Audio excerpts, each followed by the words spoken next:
この世に悪があるとすれば、それは人の心だ。幻想傳奇是一款於1995年在 SFC 上發售的角色扮演遊戲。隨後，傳奇系列陸續在多個平台上發售，直至今日仍是萬代南夢宮的主力 RPG。本期我們來回顧下這部作為系列起源的作品。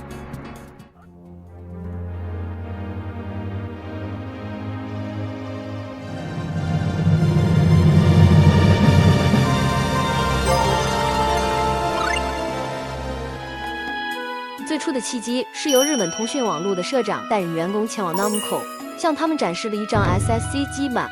該基板包含了可以播放人聲的程式以及遊戲的基本戰鬥系統。吳反田一志是核心成員之一，當時還是日本通信網絡的一名程式設計師。出於對音樂的熱愛，為 SFC 開發了一款音樂驅動程式。經過深思熟慮後，他決定將這一技術應用在 RPG 上。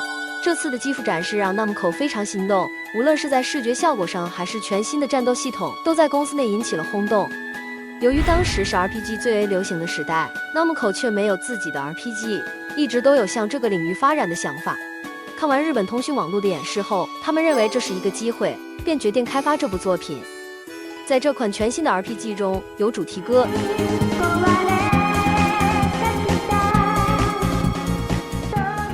有人聲語音，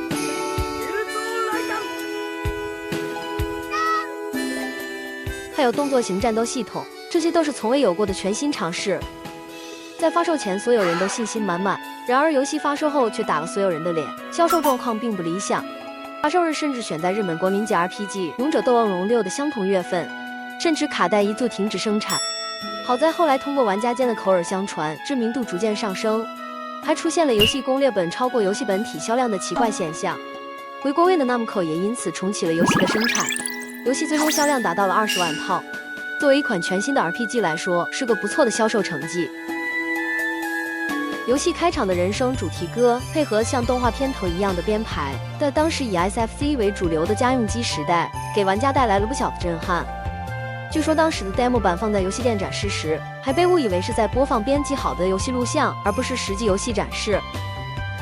角色由知名漫畫家的藤島康介負責繪製。藤島康介最知名的漫畫是《啊女神》和《逮捕令》。幻想傳奇是藤島康介第一次參與的遊戲人物設定。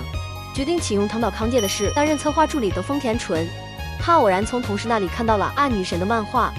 對老師的用色非常喜歡，認為如果把老師的畫用在宣傳展示上，一定會非常吸引眼球。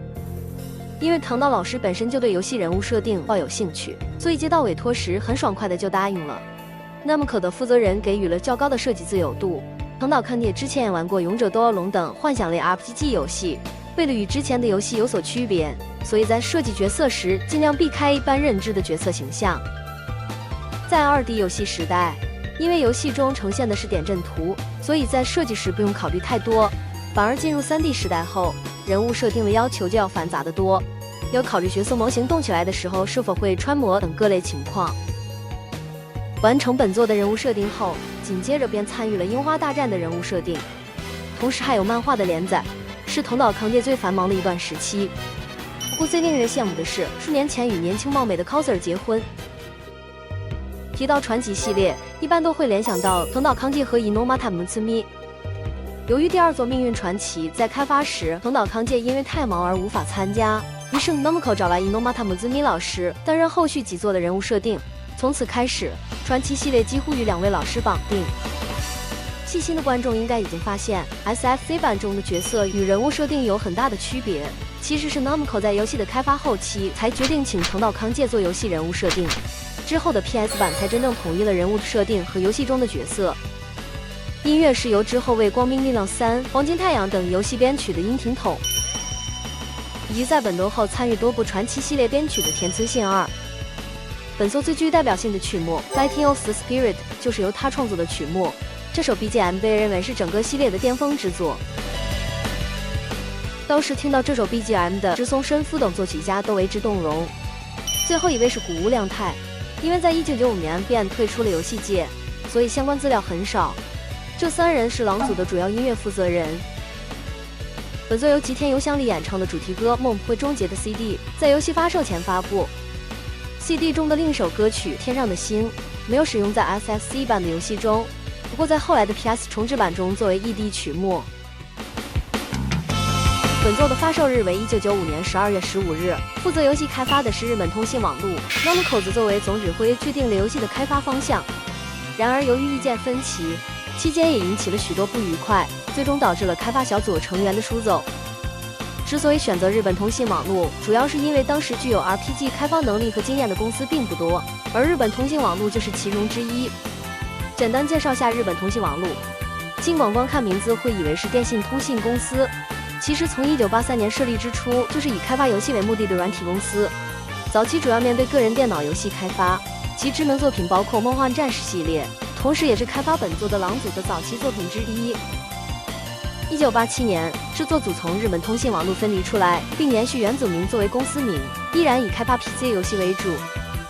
狼組遊戲的最大特點是非常注重在遊戲中穿插各類插畫演出，之後也成為日本通信網絡出品游戲的最大特點。然而，狼組在1990年又成為了日本通信網絡的完全子公司。在開發完《幻想傳奇》後，核心成員紛紛離職，成立了 Tri-Ace， 並在之後開發了《星海遊俠》系列。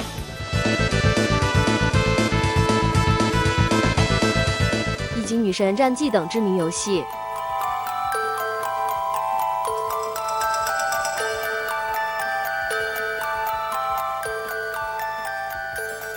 2003年，狼組與 Namco 共同出資成立了 Namco Tales Studio。經歷了多年的分分合合後，狼組自此徹底消失。其實遊戲在1994年就已經基本完成，當時雜誌上是以 32-bit RPG Tale Fantasia 為名進行宣傳。然而 Namco 方面不但要求進行調整和修改，於是開發時間又延長了1年。雖然可以看出對本作的重視程度，但這也令開發方日本通信網絡的狼組積壓了各種負面情緒。考慮到遊戲內容的豐富程度、敵人的數量等情況，最終選擇了成本較高的48兆 bit 大容量卡帶。遊戲標題也改為現在的 Tales of Fantasia。容量的提升會造成遊戲售價上漲，不過不是非常有細心的話，一般廠商不會這樣冒險。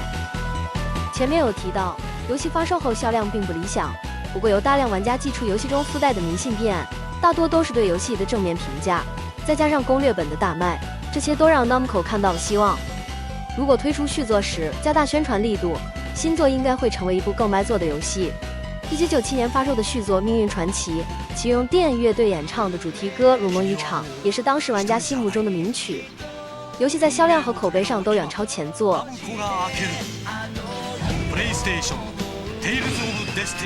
2002年在 PS2 上推出續作《命運傳奇2》，2006年同樣在 PS2 平台上推出重製版《命運傳奇》，自此正式開啟了遊戲的系列化。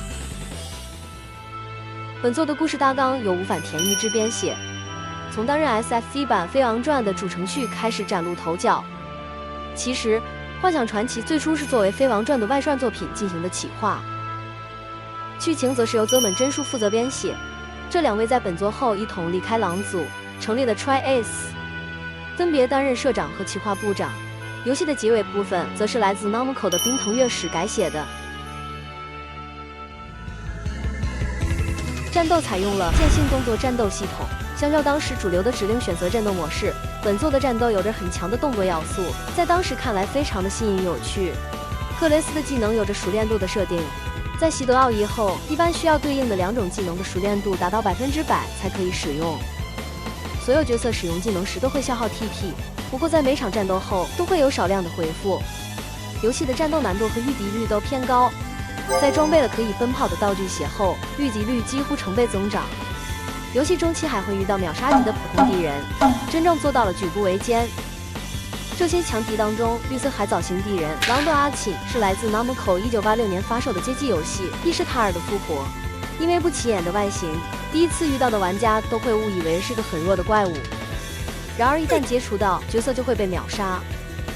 本作的道具中，通過對物品使用符文瓶，可以使其變化為高級物品，也可以用於鑑定裝備。從商店買來的食物放入食品袋，在非戰鬥狀態下，會隨着角色的移動恢復 HP。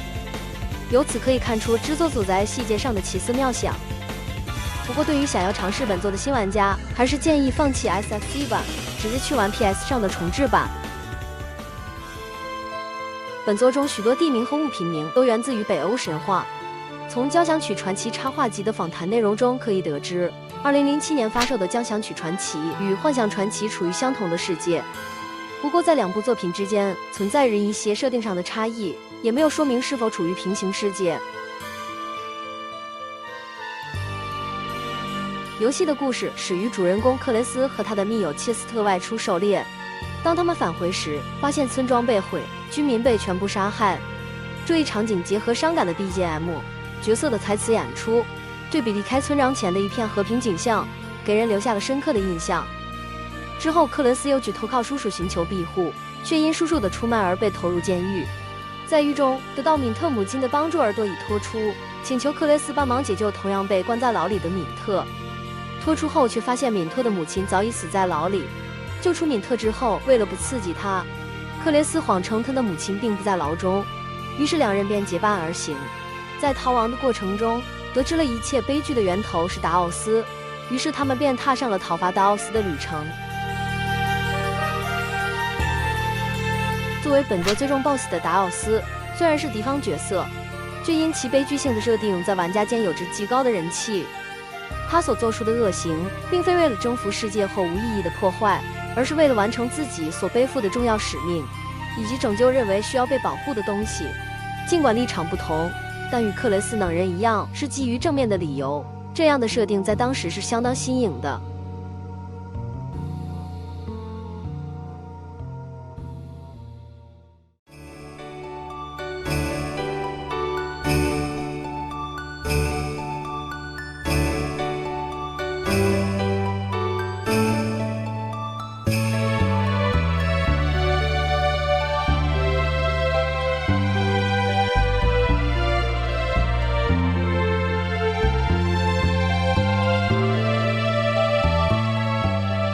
由於《命運傳奇》發售後口碑銷量雙豐收，不少玩家也開始注意到 SFC 上還有一部知名度不高的前作，那麼口便順勢開發了 PS 上的《幻想傳奇》的重置版。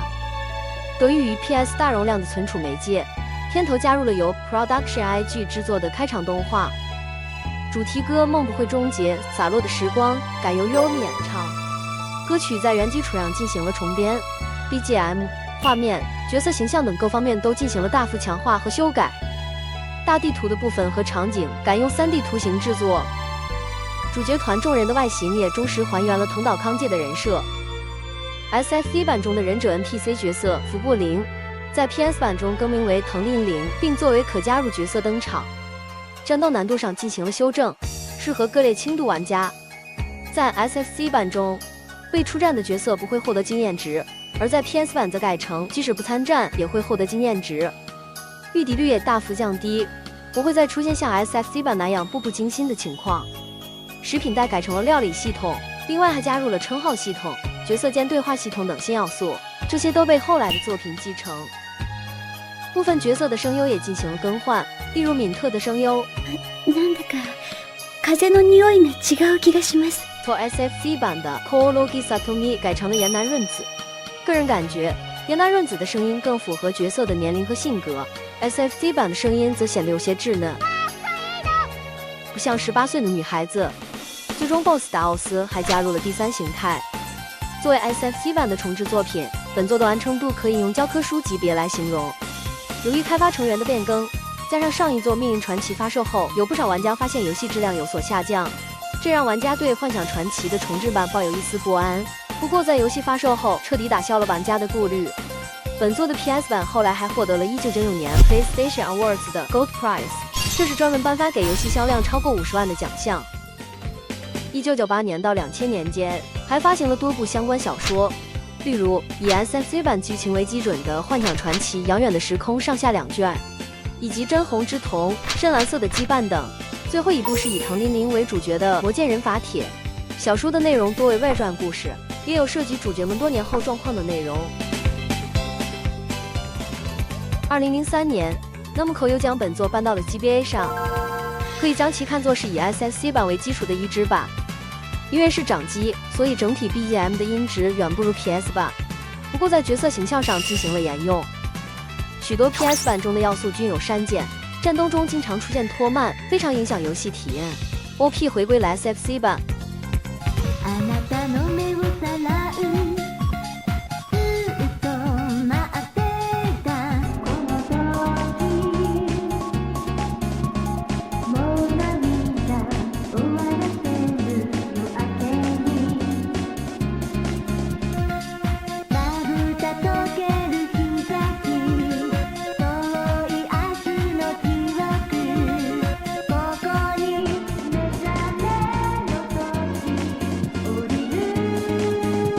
虽然加入了 GBA 獨有的新要素，但整體素質較低。在 SFC 版標題的背景中有一位演奏豎琴的女神，而在 PS 版中卻沒有。在 GBA 版中又改回 SFC 版的標題，而後來發行的 PSP 版則與 PS 版的標題相同。2010年還以本作為基礎推出過移動電話版本。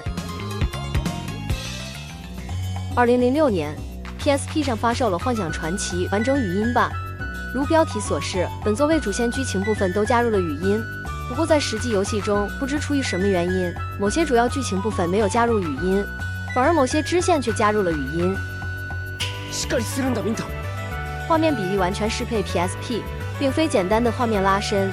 戰鬥時的角色形象改為3頭身，不過敵方大部分角色卻沿用了 PS 版的2頭身素材，只能說畫面有進化，但不多。發售前所承諾的 GBA 版要素完全收錄，這點也沒有做到，只收錄了部分內容。相比 PS 版，除了部分內容的變更外，遊戲的 ending 曲目也不再是 PS 版的天上的星，而是替換成了一首節奏舒緩的曲子，總讓人覺得缺了點什麼。遊戲中新收錄的語音與 PS 版的老語音進行混用，對聲音敏感的玩家可以聽出兩者間的區別。雖然說了這麼多不盡如人意的地方，但對於從未接觸過本作的玩家而言 ，PSP 版還是值得一玩。2006年發售了《幻想傳奇》的 CD 廣播劇，分為多卷發售。從2004年到2006年間，發售了4部 OVA 動畫。2008年還發行了 Blu-ray Disc Box， 而且只在當年1年內進行生產銷售。2008年至2009年間，以 SFC 版的劇情進行了漫畫版的連載，共2卷單行本。其他的還有《幻想傳奇》漫畫選集等漫畫相關作品。2010年，《幻想傳奇》變裝交叉版 X 在 PSP 上發售，遊戲收錄了 GB 上《傳奇世界變裝迷宮》的重製版和《幻想傳奇》的重製版。因為作為本片遊戲的變裝迷宮在劇情上涉及到《幻想傳奇》中的故事，所以沒有玩過《幻想傳奇》的玩家在劇情理解上會比較困難。可能正是因為這個問題，才把2款遊戲同時收錄。本片遊戲將 GB 版原作的指令選擇戰鬥系統改回系列標準的線性動作戰鬥系統。對 Namco 遊戲有所了解的玩家應該認識這幾個客串角色吧。